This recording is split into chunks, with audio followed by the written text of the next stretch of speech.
ಸಾಕಷ್ಟು ಮಂದಿಗೆ photo ತೆಗೆಸಿಕೊಳ್ಳುವ craze, ಇನ್ನು ಹಲವು ಮಂದಿಗೆ ಫೋಟೋ ತೆಗೆಯೋ ಹುಚ್ಚು.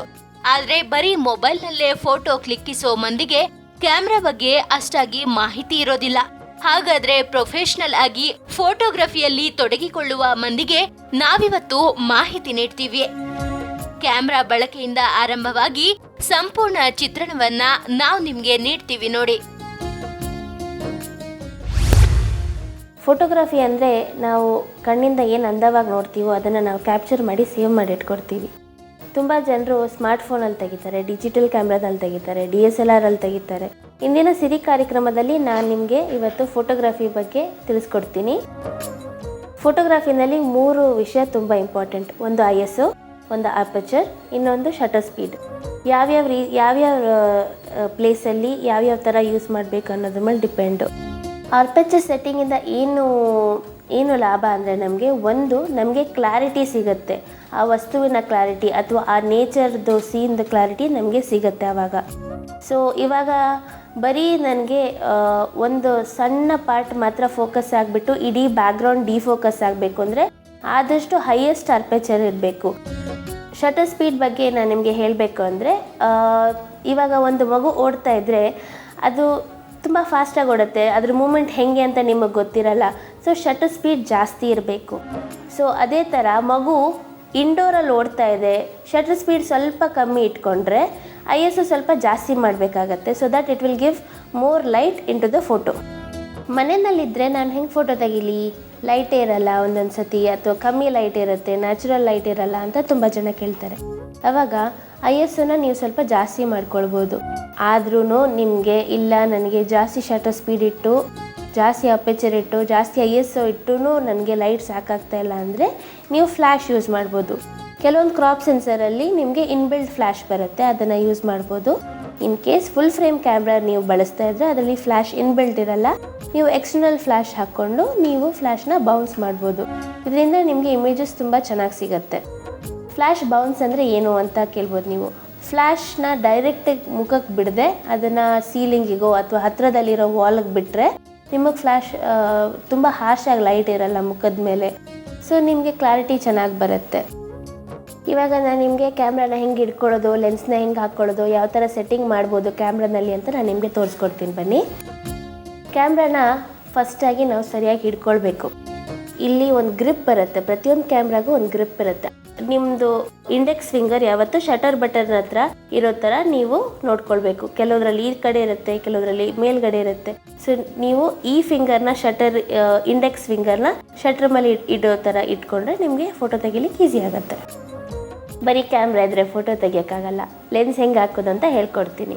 ಇವಾಗ ಈ ಕ್ಯಾಮ್ರಾ ಕ್ಯಾಪ್ನ ಓಪನ್ ಮಾಡಬೇಕು. ಹಿಂಗೆ ಓಪನ್ ಮಾಡಿಬಿಟ್ಟು ನಿಮ್ಮ ಲೆನ್ಸ್ ಓಪನ್ ಮಾಡಿಬಿಟ್ಟು, ತುಂಬ ಓಪನ್ ಮಾಡಿಬಿಟ್ಟು ಇಟ್ಕೊಳ್ಬೇಡಿ, ಜಸ್ಟ್ ಅನ್ಲಾಕ್ ಮಾಡಿಬಿಟ್ಟಿಟ್ರೆ ಲೆನ್ಸ್ದ ಕ್ಯಾಪು ನೀವು ತಕ್ಕೊಂಡ್ಬಿಟ್ಟು ಈ ಡಾಟು ಒಂದಕ್ಕೊಂದು ಮ್ಯಾಚ್ ಆಗಬೇಕು. ಇಲ್ಲಿ ಇದು ಲೆನ್ಸಲ್ಲಿ ರೆಡ್ ಡಾಟ್ ಇದೆ, ಕ್ಯಾಮ್ರಾದಲ್ಲೂ ರೆಡ್ ಡಾಟ್ ಇದೆ, ಅದು ಮ್ಯಾಚ್ ಆಗಿಬಿಟ್ಟು ಟಿಕ್ ಅಂತ ಒಂದು ಸೌಂಡ್ ಬರುತ್ತೆ. ಅಲ್ಲಿ ತನಕ ಟರ್ನ್ ಮಾಡಿದ್ರೆ ನಿಮ್ಮ you are ready to shoot right now.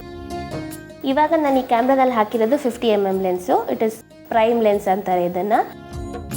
ಕ್ಯಾಮ್ರಾನಲ್ಲಿರೋ different modes ಬಗ್ಗೆ ಹೇಳ್ತೀನಿ. ಕ್ಯಾಮ್ರಾನ ಆನ್ ಮಾಡ್ಕೊಳ್ಳಿ ಫಸ್ಟು. ನಿಮ್ಮ ಕ್ಯಾಮ್ರಾನಲ್ಲಿ ಮೇಲ್ಗಡೆ ಕೆಲವು ಮೋಡ್ಸ್ ಇರುತ್ತೆ. ಎಮ್ಮು, AV, TV ಅಂತ ಬೇರೆ ಬೇರೆ ಮೋಡ್ಸ್ ಇರುತ್ತೆ. ಅಂದರೆ ಮ್ಯಾನುವಲ್ಲು. ಪ್ರತಿಯೊಂದು ನೀವೇ ಮ್ಯಾನುವಲಾಗಿ ಸೆಟ್ ಮಾಡ್ಕೊಡ್ತೀರಾ. ISO ಸೆಟ್ ಮಾಡಬೇಕು, ಶಟರ್ ಸ್ಪೀಡ್ ಕೂಡ ನೀವೇ ಸೆಟ್ ಮಾಡ್ಕೊಳ್ಬೇಕಾಗತ್ತೆ.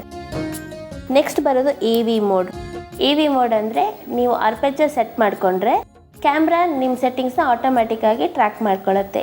ಬಟ್ ISOನ ನೀವು ನಿಜವಾಗ್ಲೂ ಗಮನದಲ್ಲಿ ಇಟ್ಕೊಳ್ಬೇಕು. ನೀವು ಔಟ್ಡೋರ್ ಇದ್ದರೆ ಆ ISO ಆದಷ್ಟು ಕಮ್ಮಿ ಇರಬೇಕು.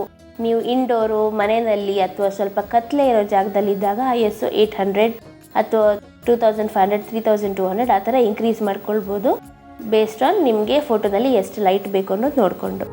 ನೆಕ್ಸ್ಟು TV ಅಂದರೆ ಶಟರ್ ಸ್ಪೀಡ್ ಮೋಡ್. ನೀವಿವಾಗ ಶಟರ್ ಸ್ಪೀಡ್ ಮಾತ್ರ ನೀವು ಕ್ಯಾಲ್ಕುಲೇಟ್ ಮಾಡಿಬಿಟ್ಟು ಅಡ್ಜಸ್ಟ್ ಮಾಡಿಬಿಟ್ಟು ಇಟ್ಟರೆ ನೀವು ನಿಮ್ಮದು ಅಪರ್ಚರ್ ಸೆಟ್ಟಿಂಗ್ ಮತ್ತು ISO ಸೆಟ್ಟಿಂಗ್ ಆಟೋಮೆಟಿಕ್ಕಾಗಿ ಆಗುತ್ತೆ. ತುಂಬ important tip for learners and beginners. ನೀವು ಒಂದು ಸೆಟ್ಟಿಂಗ್ ನಿಮಗೆ ಗೊತ್ತಾಗ್ತಾ ಇಲ್ಲ, ಹೆಂಗೆ ತೆಗಿಬೇಕು, ನಿಮ್ಗೆ ಮ್ಯಾನುವಲ್ ಸೆಟ್ಟಿಂಗ್ಸ್ ಬರ್ತಾ ಇಲ್ಲ ಅಂತ ಅಂದ್ಕೊಂಡ್ರೆ ಕ್ಯಾಮ್ರಾನ ನೀವು ಫಸ್ಟು ಆಟೋನಲ್ಲಿ ಸೆಟ್ ಮಾಡ್ಕೊಳ್ಳಿ. ಕ್ಯಾಮ್ರಾಗೆ ಯಾವ ಸೆಟ್ಟಿಂಗ್ಸ್ ಅದು ಓಕೆ ಆಗುತ್ತೋ ಅದು ನಿಮಗೆ ತೋರಿಸುತ್ತೆ. ಆಮೇಲೆ ನಿಮಗೆ ಒಂದು ಐಡಿಯಾ ಸಿಗುತ್ತೆ, ಈ ಫೋಟೋನ ಈ ಇದ್ರಲ್ಲಿ ತೆಗೆದ್ರೆ ನಿಮಗೆ ಚೆನ್ನಾಗಿ ಬರುತ್ತೆ ಅಂತ ನಿಮಗೆ ಗೊತ್ತಾಗುತ್ತೆ. ನಾನು ಇವಾಗ ನಿಮಗೆ ಕ್ಯಾಮ್ರಾನಲ್ಲಿ ಯಾವ್ಯಾವ ಥರ ಮ್ಯಾನ್ಯಲಲ್ಲಿ ಹೆಂಗೆ ಸೆಟ್ ಮಾಡ್ಕೊಳ್ಬೇಕು ಕ್ಯಾಮ್ರಾ ಅಂತ ತೋರಿಸ್ಕೊಡ್ತೀನಿ. ಕ್ಯಾಮ್ರಾನ ಆನ್ ಮಾಡಿಕೊಂಡು ನೀವು ಮ್ಯಾನ್ಯಲ್ ಮೋಡಿಗೆ ಹಾಕ್ಕೊಳ್ಬೇಕು ಕ್ಯಾಮ್ರಾನ. ಆಮೇಲೆ ನೀವು ಇಲ್ಲಿ ಬಂದರೆ ನಿಮ್ಗೆ ಈ ಥರ ಸ್ಕ್ರೀನಲ್ಲಿ ನಿಮಗೆ ಕಾಣಿಸುತ್ತೆ. ಇಲ್ಲಿ ನಿಮಗೆ 1/125 ತೋರಿಸ್ತಾ ಇರೋದು ನಿಮಗೆ ಶಟರ್ ಸ್ಪೀಡು, f1.8 ತೋರಿಸ್ತಾ ಇರೋದು ನಿಮಗೆ ಅರ್ಪೆಚರು, ಆ್ಯಂಡ್ ISO ನಿಮಗೆ ತೋರಿಸ್ತಾ ಇರೋದು 800.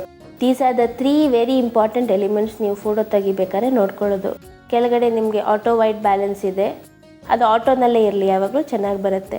ಸೊ ಇವಾಗ ನೀವು ಶಟರ್ ಸ್ಪೀಡ್ನ ಇನ್ಕ್ರೀಸ್ ಮಾಡಬೇಕು ಅಂದರೆ ನೀವು ಈ ಬಟನ್ನ ಇಲ್ಲಿ ಇನ್ಕ್ರೀಸ್ ಮಾಡಿಕೊಂಡ್ರೆ ನಿಮಗೆ ಶಟರ್ ಸ್ಪೀಡ್ ಇಲ್ಲಿ ಇನ್ಕ್ರೀಸ್ ಆಗೋದು ಕಾಣಿಸ್ತಾ ಇದೆ. 1/500, 1/640, 1/800 ಇದೆಲ್ಲ ಕಾಣಿಸ್ತಾ ಇದೆ. ಇವಾಗ ನೀವು ಅರ್ಪೆಚರ್ ಜಾಸ್ತಿ ಮಾಡ್ಕೊಳ್ಬೇಕು ಅಂತಿದ್ರೆ ಅದನ್ನು ನೀವು ಪಕ್ಕಕ್ಕೆ ಹೋದರೆ ನಿಮಗೆ ಆ ಅರ್ಪೆಚರ್ ಕೂಡ ಸೆಟ್ ಮಾಡ್ಕೊಳ್ಬೋದು. ನೀವು ಆದಷ್ಟು ಜಾಸ್ತಿ ಇದ್ದಷ್ಟು ನಿಮಗೆ ಇದು ಜಾಸ್ತಿ ಆದಷ್ಟು ನಿಮಗೆ ಫೋಟೋನಲ್ಲಿ ಲೈಟ್ ಸ್ವಲ್ಪ ಕಮ್ಮಿ ಬೀಳುತ್ತೆ, ಆದರೆ ಫೋಟೋ ಕ್ಲಾರಿಟಿ ತುಂಬ ಚೆನ್ನಾಗಿ ಬರುತ್ತೆ. ಇವಾಗ last important factor is the ISO. ಇವಾಗ ನೀವು ISOನ ನೀವು ಇನ್ಕ್ರೀಸ್ ಮಾಡ್ಕೊಳ್ಬೇಕು ಅಂದರೆ ನೀವು ಇದನ್ನು ಪ್ರೆಸ್ ಮಾಡಿಬಿಟ್ಟು ಆಮೇಲೆ same you have to use the same button. It will increase the ISO or decrease as you want it. ಇವಾಗ ನಾನು ನಿಮಗೆ ಕೆಲವು ಲೆನ್ಸ್ಗಳ ಬಗ್ಗೆ ಮಾಹಿತಿ ತಿಳಿಸ್ತೀನಿ. ಇದು 24-105 lens. It's a wide angle lens. Nature, landscape ಈ ಥರ ಫೋಟೋ ತೆಗಿಯೋಕ್ಕೆ ಇದರಲ್ಲಿ ಚೆನ್ನಾಗಿರುತ್ತೆ. ನೇಚರ್, ಲ್ಯಾಂಡ್ಸ್ಕೇಪ್ ಅಂದರೆ ಇದರಲ್ಲಿ ಪೀಪಲ್ ಫೋಟೋ ತೆಗಿಯೋಕ್ಕಾಗಲ್ವ ಅಂತ ಕೇಳಬೇಡಿ, ಆಗುತ್ತೆ. ಬಟ್ ವೈಡ್ ಆ್ಯಂಗಲ್ ಇಡೀ ನೇಚರ್ ಪ್ರತಿಯೊಂದು ಕವರ್ ಆಗೋ ಥರ ಒಂದು ಫೋಟೋ ಬರುತ್ತೆ. It's a wide angle lens. Next ಇದು ಬಂದು it's a telezoom lens. It is 70-100 range. ಇದರಿಂದ ನೀವು 5 ಅಡಿ 6 ಅಡಿ ದೂರದಲ್ಲಿರೋ ವಸ್ತುಗಳು ಅಥವಾ ಯಾರಾದರೂ ನಿಂತ್ಕೊಂಡಿರೋದು ನೀವು ತೆಗಿಬೋದು. It is usually used for portraits and candid moments. ಇವಾಗ ನನ್ನ ಹತ್ರ ಇರೋದು ಇಲ್ಲಿ ಒಂದು ಲಾಸ್ಟ್ ಲೆನ್ಸು, ಮ್ಯಾಕ್ರೋ ಲೆನ್ಸ್ ಅಂತ, 100 mm ರೇಂಜು. ಇದರಿಂದ ನೀವು ಒಂದು ಇರುವೆ, ನೊಣ ಅಥವಾ ಒಂದು ಹನಿ ನೀವು ಚಿಕ್ಕದಾಗಿ ನಿಮ್ಮ ಕಣ್ಣಿಗೆ ಕಾಣಿಸ್ತಾ ಇರೋದು ನೀವು ಇದರಲ್ಲಿ ತೆಗಿಬೋದು. ತುಂಬ ಕ್ಲಾರಿಟಿ ಬರುತ್ತೆ. It is macro lens.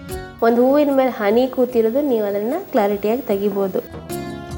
ಫೋಟೋಗ್ರಫಿಗೆ 2 important rules ಇದೆ. ಒಂದು ರೂಲ್ ಆಫ್ ಥರ್ಡು, ಒಂದು ಲೀಡಿಂಗ್ ಲೈನ್ಸು ಅಂತ. ರೂಲ್ ಆಫ್ ಥರ್ಡ್ ಅಂದರೆ ನೀವು ಒಂದು ಫೋಟೋನ 9 ಭಾಗ ಮಾಡಿದ್ರೆ ಆ ಮಧ್ಯದಲ್ಲಿ ಬರೋ 4 ಪಾಯಿಂಟ್ಸಲ್ಲಿ ಮಾತ್ರ ನಿಮ್ಮ ಫೋಕಸ್ ಪಾಯಿಂಟ್ ಇದ್ದರೆ ನಿಮ್ಮ ಫೋಟೋ ಇಸ್ ದ ಬೆಸ್ಟ್. ಎರಡನೇದು ಲೀಡಿಂಗ್ ಲೈನ್ಸ್. ನೀವು ಒಂದು ವಸ್ತುನ ಫೋಟೋ ತೆಗಿತಾ ಇದ್ದೀರಂದರೆ ಅದಕ್ಕೆ ಯಾವ ಥರ ಲೈನ್ಸ್ ಲೀಡ್ ಆಗ್ತಾ ಇದೆ ಅನ್ನೋದು ಇಟ್ ಈಸ್ ಅಗೇನ್ ಗುಡ್.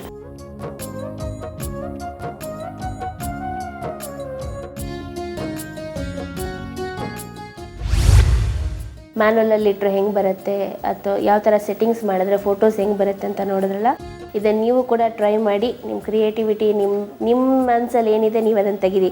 ಯಾಕಂದರೆ photography is not what others C, it is what U C.